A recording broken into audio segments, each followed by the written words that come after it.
Hi everybody, welcome back to Small Caliber Arms Review. I'm Richard, and today we're going to be taking a look at the Taurus G3. Alright, here's how it comes in the box. Cardboard box. Taurus, always bring it. You got your owner's manual. You got a coupon for a laser if you want to put one on there. You've got your limited lifetime warranty card. And Taurus does have a limited lifetime warranty on there. As long as you're the original owner, lifetime warranty on it. It comes with a lock and the keys and everything in there. Here's the pistol itself. There is a 17-round magazine and a 15-round magazine. Yes, I have already had this out of the box, so it's not really a unboxing video. It's not a surprise to me anyways. But it's a full-sized polymer frame, striker-fired pistol. It does have second strike capabilities, so it's a double action. It is unloaded. There is nothing in there. And it has last round hold open on it, but you got single action right there. And we'll go ahead and take a look at the reset on it. Reset is going to be right there. It's pretty short, and then it's a pretty nice clean trigger break on it. It's just a nice size, nice full size pistol. To take it down, go ahead and make sure it's clear and everything. Pull the magazine out, pull the trigger, pull the slide back a little bit. You got your little takedown levers right there, and pull your slide right off the front. Pull your recoil spring out. It's a captive unit, double recoil spring. Lift your barrel right on out of there, and it's ready to go.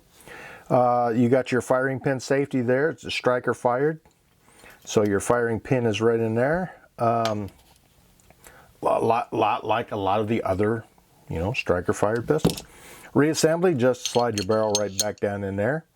Recoil spring goes back in there, and slide it right back on the frame. Now, one of the things I want to show you before I put this together is it's got 3-dot sights on it. They're not highly visible. They're pretty good sights, I guess. The rear sight is adjustable, drift adjustable for windage. There is no elevation adjustment on it either. You just got the one screw there. And the front sight, you've got one screw in there, and they've got a hole right here where you can access it to get that screw out of there. You can put other sights on this. I think it's interchangeable with several different models too, but there are night sights available. Sights from Tandem Cross, I think it is. But you can change them out if you want. Putting it back together, put everything back in there, just reverse order of what you did. And function check it. It will fire without a magazine being in it. It's a pretty smooth gun. It's got some pretty good serrations on there. Even at the front, they're pretty good. You got the little memory pads right here. I don't know how many megabytes they are, but you put your finger right there, or if you're a lefty, you put your finger over there. And now it does not have ambidextrous safety or slide stop, but it does have a magazine release that can be switched over for lefties. I like where the magazine release is. It's in a pretty good spot right there, like a lot of them are. And really, that spring, it has a pretty good pressure on it. It kicks them out there pretty good. But it's a good feeling gun. It's got some pretty aggressive textured areas there. Little shelf right there for your thumb, whether you're left-handed or right-handed, with your memory pad up there. I mean, ergonomically, it's a pretty good feeling gun. Go ahead and get that tag off there. We don't need that on there if we're going to go fire it. Now, I did take this one apart already, like I said, and I went ahead and polished up the feed ramp a little bit because I noticed it was a little, I don't want to say rough, but it was not the smoothest anyways. So I went ahead and polished it up, took some 800 grit sandpaper and kind of rounded that out, and took a piece of leather with some jeweler's rouge on it and polished that up some to make it nice and smooth and shiny. I haven't even fired it yet, but I figured, hey, I already had it apart, check it out and everything. I went ahead and cleaned it, lubed it up and everything. And I want to make sure that it's got, the best opportunity to run well as it can have. Anyways, we're going to take some Winchester white box. Got a whole bunch of those. We'll get these magazines loaded up and get it out on the range. You got a 17-round magazine. It's got witness holes for every round in there. Same thing with your 15-round. We're going to get the magazines loaded up. Now, they are a double stack magazine, and they got pretty good tension on them. I still have not broke down and got me one of those magazine loaders, up Lula or any style of them. So I'm still sacrificing the fingers and the thumb and loading them up the old-fashioned way, and that's what happens. All right guys, we're out here in the saloon with the Taurus G3. Now before I get started with the shooting part of this video, I would like to ask you to do me a favor. In the description down below, I put links in there to different products I've used either on Amazon or through affiliate marketing, and that kind of helps pay for some of this. Trust me, it hasn't made enough money yet to pay for anything, but it helps. Every little bit helps. And I've also started a Patreon account. So if you have the means and you would like to continue seeing some of the content I provide, please consider donating to my Patreon account, and it'll help keep these videos going. Anyways, with the Taurus G3 out here on the range, I got a target set up at 7 yards. We're going to give it a couple slow shots just for some accuracy testing and see what the sight picture's like and everything. And then we're going to go ahead and give it a few shots at the silhouette target at 15 yards. But I'm going to get the eyes and ears on, and we're going to give this thing a try. All right, 7-yard target.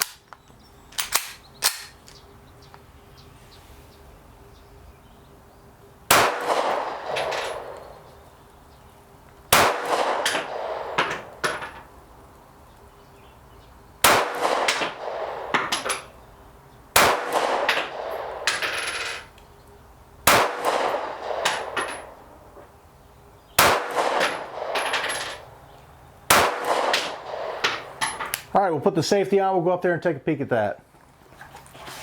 All right, I took 7 shots of the 7-yard target. 1, 2, 3, 4, 5, 6, 7. Not bad grouping, not doing the best at accuracy, not in a bench or anything, any kind of rest, but that's not too terribly bad. It seems to be pretty good. It's shooting a little low at 7 yards. We're gonna give it a shot at the 15-yard target and see how it does. All right, ear plugs this time.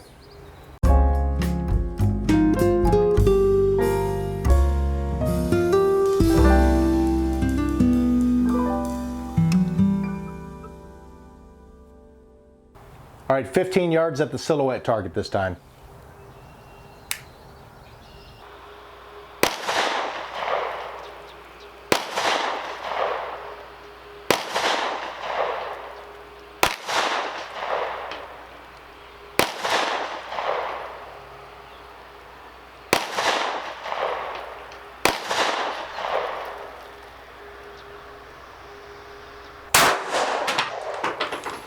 All right, it does hold open on the last round.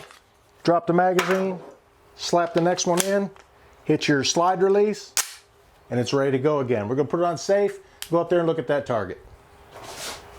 All right, that was the remainder of the 8 rounds I had in that magazine. They all hit pretty low, consistently low in a hand-sized group there. Of course, I was aiming for the center X there and didn't hit it. So, I mean, it's capable of doing it. It's a pretty good group. I just need to aim a little bit higher. Now, like I said, there is no elevation adjustment on these sights, so at least not the factory sights. You can get aftermarket sights that are adjustable for elevation and windage. Now, we've seen how this gun functions with some kind of slow shots. Let's see how it handles some rapid fire stuff. There's already one in the chamber because when I put this in, I hit the slide release and it loaded one. Take the safety off and give it a few tries.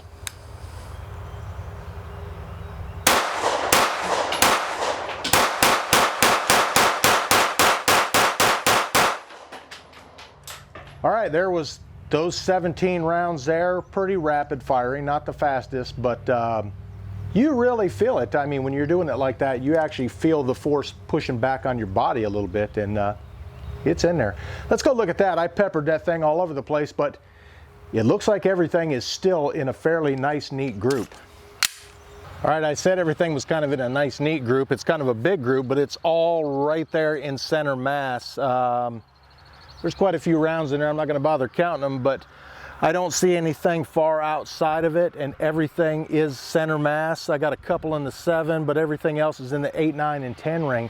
So it's a pretty good shooting gun, even with rapid fire. No misfeeds, no failure to extracts, no jams, no stovepipes, no issues. Of course, it's only 2 magazines I've run through it. Let's load up some more and shoot it some more. Taurus has been around for a long time. I think somewhere around 80 years. They used to manufacture guns for Beretta, the oldest firearm manufacturer in the world. But there's a lot of people who don't like Taurus. I've done a lot of reviews on different Taurus firearms. The only one I've ever had issues with was the Taurus Spectrum, and I need to get that sent back because another YouTuber I subscribe to, he sent his back, he got it returned to him, and he says it functions fine now. But I really like that gun. But anyways, with the Taurus G2, G2C, G2S, they've really improved a lot on their ability to manufacture firearms. They've just completed a move from Miami, Florida to, I think, Bainbridge, Georgia, somewhere in Georgia. And the new president of Taurus has announced that they will do a better job of quality control and customer service, which has been the biggest issue that I've heard from a lot of people with Taurus and Heritage. They also manufacture Heritage. So hopefully with the G2 line and the G3 and everything, they've really improved a lot and they'll start making a better name for themselves. They've been around for a long time and they've been successful, and I think the biggest part is because a lot of their firearms are not extremely expensive. Now the G3 is a full-size firearm, which means that, well, it's full size, it's a bigger firearm. And it could possibly be a good contender for competition shooting. Now, if you're new to competition shooting, even new to firearms, Taurus is going to be attractive to you. But if you're new to firearms and you would like to get into some competition shooting, steel challenges, 3-gun matches, whatever it is, IDPA, International Defensive Pistol Association, you may want to look at a Taurus. And then that way you're not spending $1,500 on a handgun that you're going to do a bunch of upgrades to and go out there and try out the sport and figure, I don't even like it. But take a look at Taurus. The G3 model seems to be, so far, a pretty good firearm. I have the G2C. I really like the G2C too. I like the feel of it. I like the way it shoots. It's a good personal defense firearm. And this, although this is full size, it could also be a good personal defense weapon too. It's a little bit bigger, a little harder to conceal, but it's still a pretty good shooter. Now, it does have second strike capabilities, so there's mixed feelings on that. Some people say if you have a misfire, you should just go ahead and concentrate on getting rid of that round and do it again. This gives you the ability to pull the trigger again in case it doesn't go off. Maybe it was a light primer strike. Maybe the primer was just really hard in that one and it didn't deform like it was supposed to and set the round off. But there's you know, different views on what you should do with a unfired round. And also in the 15-round magazine, I did notice that 15th round is kind of hard to get in there. That was 14, one more. Yeah, it's a little tough to get in there, but they're all loaded up. We'll give it another try.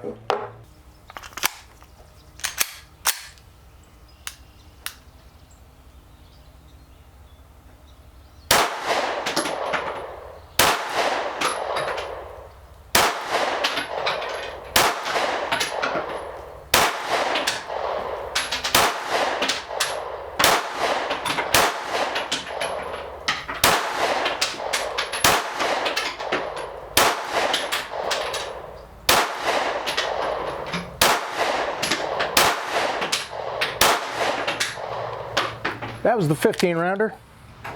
Shoots pretty good, even one-handed. It's not unmanageable. It's got a little kick to it, but not bad at all.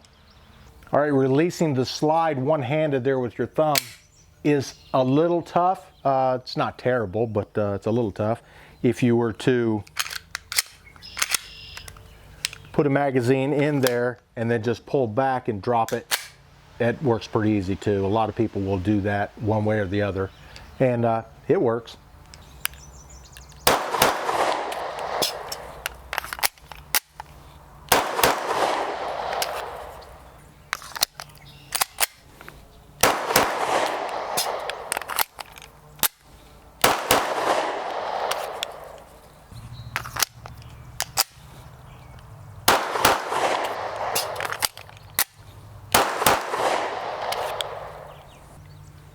seems like a pretty good shooting gun. All right, guys, there it is, the Taurus G3. This is a full-size polymer frame striker-fired pistol with second strike capabilities. It seems to me like it's a pretty good gun. It really does. And like I said, Taurus has really made some improvements in the last couple of years with their G2, and then they just kind of took the same technology with the G2, blew it up, and made the G3. And I like it, especially the price. The price is the most appealing thing about Taurus. But the firearms are pretty good too. It's a good looking gun. It feels good in the hand, but I like the grip on it. I like the aggressive texturing on it. And whether or not you've got the 15 or the 17 round magazine in there, you've still got a pretty good purchase on it. Even with the smaller magazine in there, you're still able to get your pinky all the way there on it. I like it. It's a good feeling gun. And even though it's a full size, it's not a big monstrous one either. The sights, I would like adjustable rear sight on it, and like I said, they are available. There's some aftermarket ones out there. If you get on Tandem Cross's website or even Taurus's website, they have them on there. You can get extended magazines for them if 17 is not enough for you and you want to go with the 32. I think they do make them for this too. But it's a pretty good little pistol. I like it. Anyways, thanks for watching Small Caliber Arms Review. If you could, hit this button up here to check out some of my other videos. Hit this button here to subscribe if you haven't already. And don't forget about the Patreon. If you have the means and you'd like to contribute, I sure would appreciate it. Thanks for watching Small Caliber Arms Review.